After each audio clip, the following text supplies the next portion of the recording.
Good morning friends. आज के video lecture में आपका स्वागत है। आप पढ़ रहे हैं इंग्लिश एजुकेशन पॉइंट नवीन सर के साथ। आज हम ग्रामर के एक नए टॉपिक के साथ में आए हैं और नया टॉपिक जो है वो है फ्रेमिंग क्वेश्चन।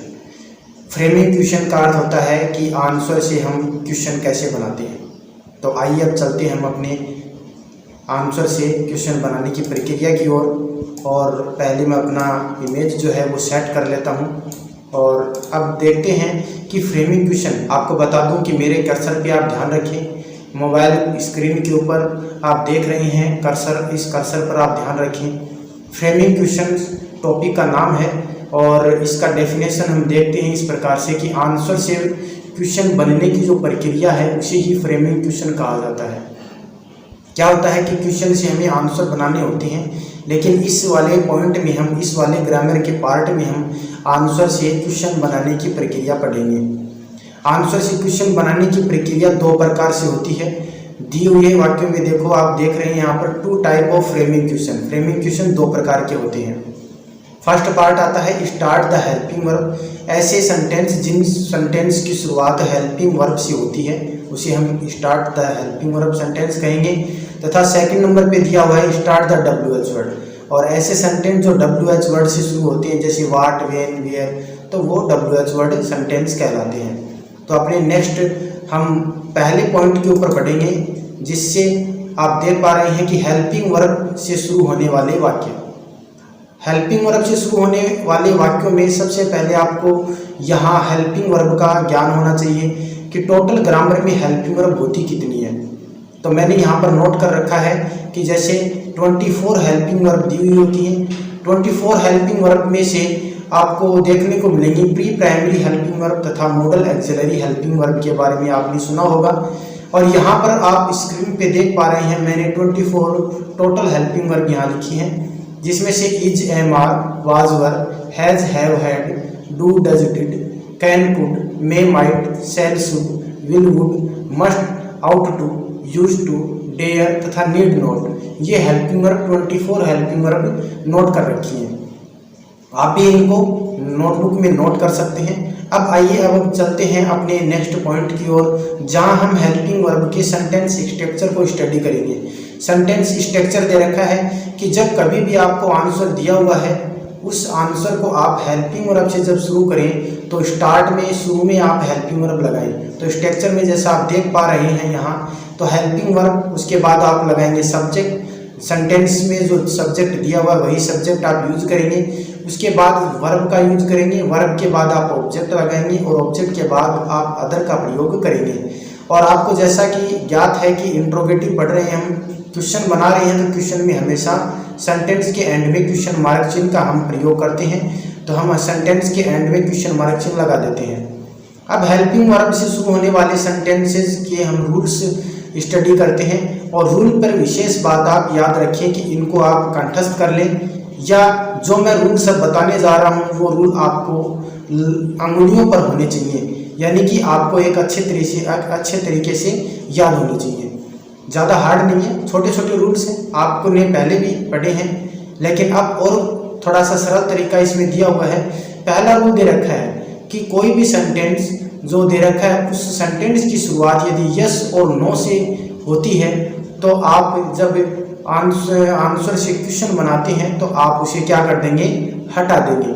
किसको हटा देंगे? यस और नो शब्द को हटा देंगे। रूल नंबर 2 दे रखा है कि आंसर में जो टेंस, क्वेश्चन में भी वही टेंस आएगा। इसका मतलब क्या हुआ कि जो क्वेश्चन आपको दे रखा है, जो क्वेश्चन आपको सेंटेंस जो दे रखा है उस सेंटेंस में जो भी टेंस दिया हुआ है तो क्वेश्चन जब आप उसका बना रहे हैं तो उसी टेंस में ही बनाना आपको होगा। आंसर जो दे रखा है जिस टेंस में, उसी टेंस में ही आपको क्वेश्चन बनाना होगा। ये बात आप ध्यान रखें। रूल नंबर 3 में हम आते हैं। तो 3 में दे रखा है कि सब्जेक्ट के अनुसार ही हेल्पिंग वर्ब का यूज होगा। मान लीजिए आपको आंसर के अंदर आई के साथ एम दे रखा है और वहाँ नीचे आपने शुरुआत एम से कर दी, तो वहाँ पर एम हेल्पिंग वर्ब का यूज नहीं होगा। वहाँ आपको क्वेश्चन के अंदर जो सब्जेक्ट मिलता है उसी सब्जेक्ट के अनुसार क्या लगाएंगे, आप हेल्पिंग वर्ब लगाएंगे।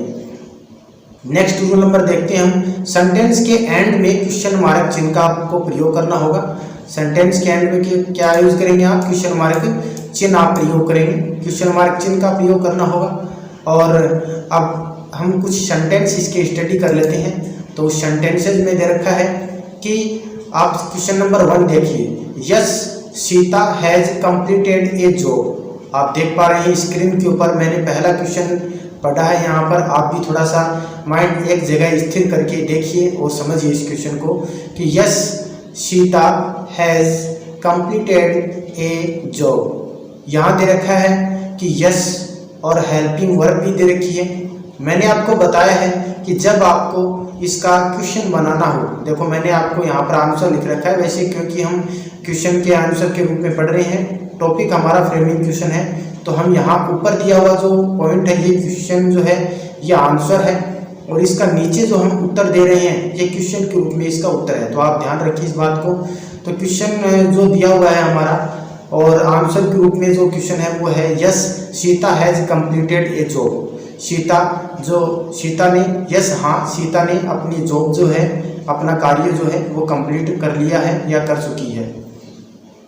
तो इस सेंटेंस में पहला रूल हमने पढ़ा था और पहले रूल में हमने स्टडी किया था कि यस और नो को हम क्या कर देते हैं, हटा देते हैं।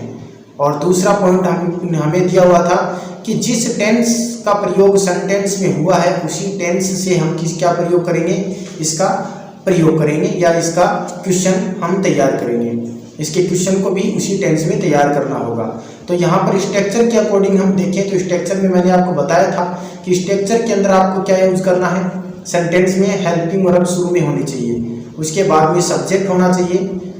हैज जो था वो हेल्पिंग वर्ब है, मैंने शुरू में इसको यहाँ लिख दिया है, जैसा कि आप देख पा रहे हैं कर्सर के ऊपर हैज सीता के बाद था, हमने इस हैज को व्हाइट कलर के अंदर देख सकते हैं आप, शुरू में लिख दिया है। उसके बाद हमने सब्जेक्ट लगाया है, सब्जेक्ट के बाद में हमने वर्ब का यूज किया है, वर्ब के बाद हमने ऑब्जेक्ट का यूज किया है और एंड में हमने क्वेश्चन मार्क चिन्ह का यूज किया है।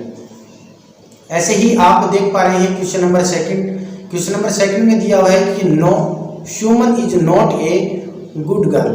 तो यहाँ पर दिया हुआ है, आप ध्यान रखें कि जब कभी भी क्वेश्चन के अंदर या आपके आंसर में, आंसर का जो पैटर्न है उस आंसर में आंसर से क्वेश्चन बनाना होता है, उसमें यदि नो के साथ में नोट दिया हुआ है तो नोट भी क्या हो जाएगा, हट जाएगा। जैसा कि आप कर्सर पे ध्यान रखें, वहाँ दिखाई दे रहा होगा आपको कि आपको क्या करना होगा, क्वेश्चन में यदि नोट दे रखा है तो आपको नोट भी हटा देना होगा। देखिए यहाँ पर हमें इज हेल्पिंग वर्ब मिली थी इसमें, और इज हेल्पिंग वर्ब होने के कारण हमने शुरुआत भी इज हेल्पिंग वर्ब से ही की है। तो हमारा क्वेश्चन तैयार हुआ है, is Suman A good girl. तो यहाँ पर क्या हुआ, is Suman A good girl, क्या सुमन एक अच्छी लड़की है। तो हमें ऊपर आंसर लिख के आया हुआ है नो, नहीं, Suman is not a good girl, Suman एक अच्छी लड़की नहीं है। ऐसे ही हम रूल नंबर 5 पे स्टडी करते हैं। रूल नंबर 5 में आप थोड़ा सा ध्यान रखेंगे कि फर्स्ट पर्सन जो दे रखा है, यहाँ रूल नंबर 5 में देंगे फर्स्ट पर्सन कौन सी होती हैं, आई और वी, और सेकंड पर्सन जो होता है यू होता है। तो इसमें दे रखा है कि फर्स्ट पर्सन आई और वी को सेकंड पर्सन यू में बदल देते हैं, और यू जब आ जाए तो उस यू को आई में बदल दिया जाता है। जैसा कि फॉर्मेट में आप देख पा रहे हैं, यहाँ पर आप आई, माई, मी और वी, आवर, अस, इन दोनों लाइनों को हम यू, योवर, यू में बदल देते हैं, और यू, योवर, यू को हम चेंज करके आई, माई, मी में बदलते हैं।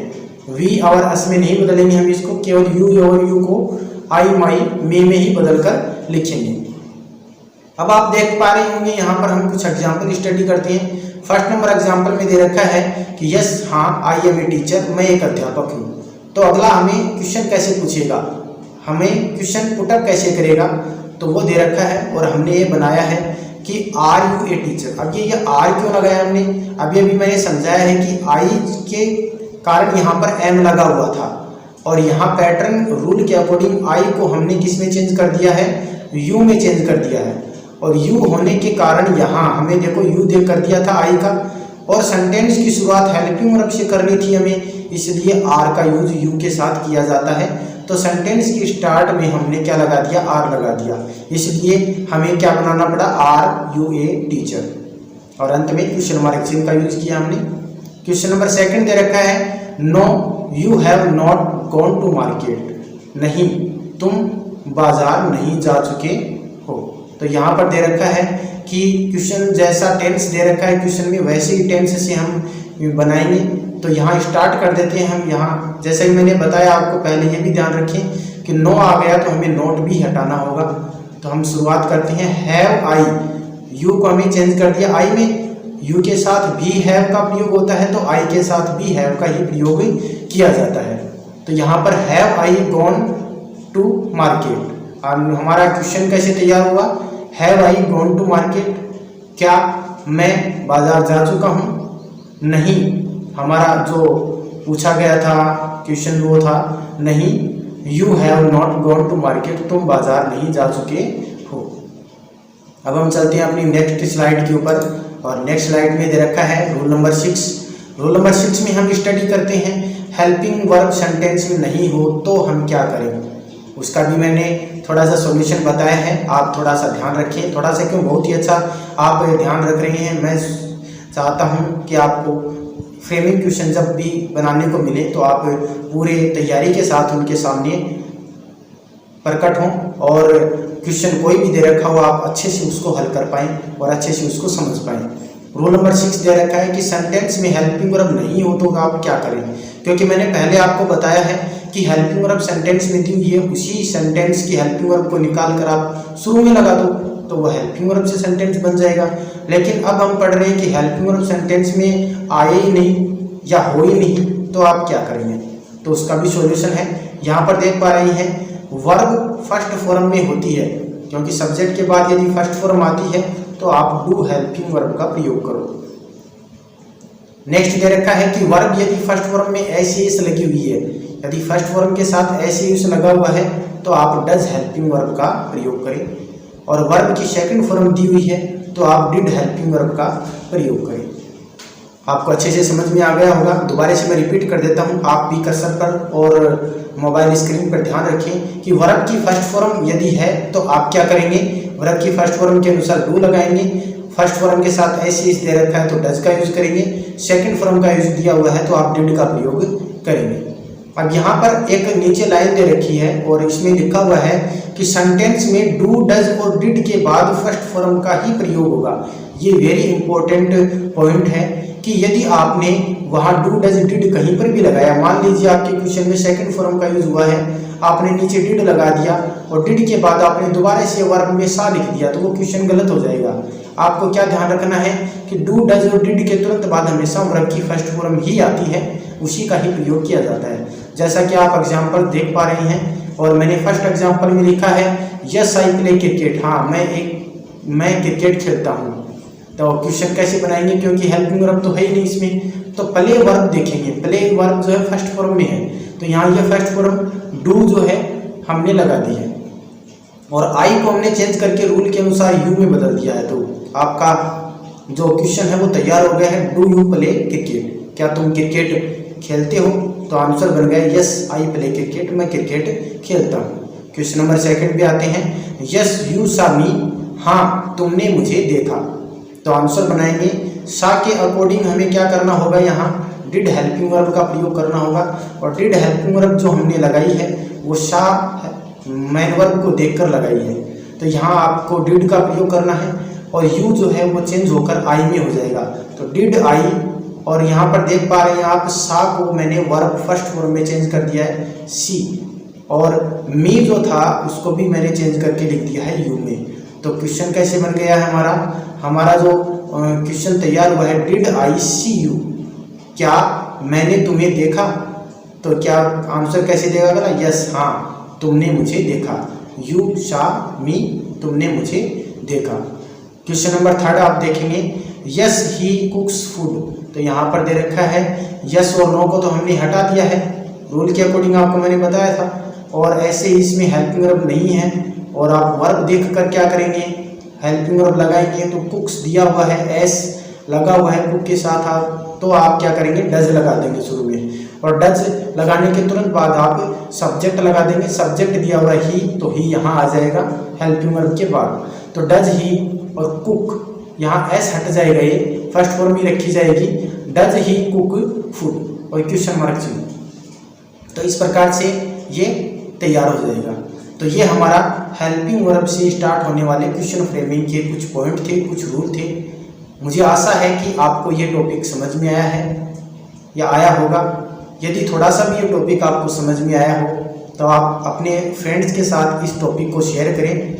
और यदि मेरे YouTube चैनल पे आप नए हैं तो आप इसे क्या करें, सब्सक्राइब कर लें और बेल आइकन को अवश्य दबा दें, जिससे कोई भी नया वीडियो इंग्लिश ग्रामर से संबंधित मेरा बनता है तो आपके पास ज़रूर पहुँचे। Thank you.